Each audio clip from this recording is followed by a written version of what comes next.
Guys, this is part 2. Not part 2, this is try 2. Camera cut off for some reason. We got this pennies or Lakewood. And what I mean by it says pennies on it is because the front, as you can see, says pennies, but the top over here says Lakewood.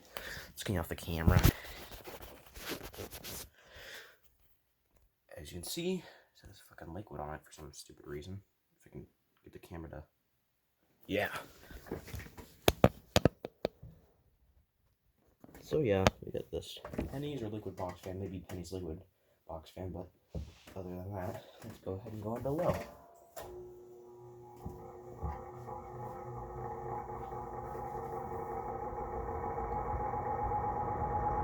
Well, my dog will let me like that. Oh!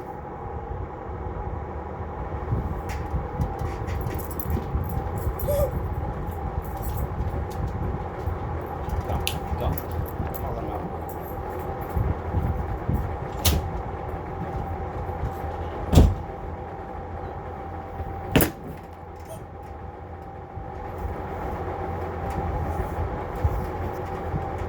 That's a pretty good air mover.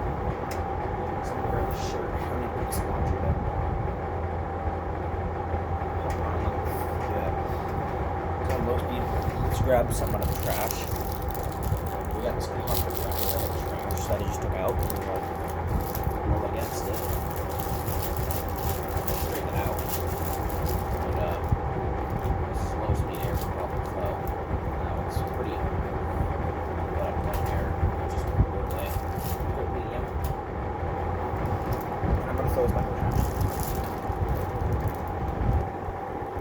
See, this airflow is not bad.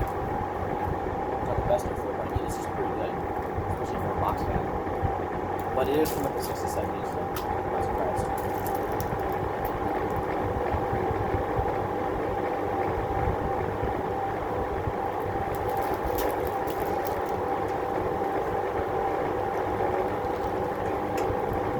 Oh, there's just stuff in it. There's still crumbs in there. Alright, but this is like what I was saying now. It blew away. As you can see, it just blew away. So, yeah. Now we're gonna turn it off. Also, I don't know if this cord is pretty safe for a box fan that can go up to 200 watts. But the cord is pretty thin. Probably the size of a USB cord alone. But it still has 2 splits in it. Like, kind of 2 lines splitting them across from each other. There's my dog. He's barking because someone's outside probably, but this is like a box fan. So yeah, I'll see you in the next video. Bye. Yeah.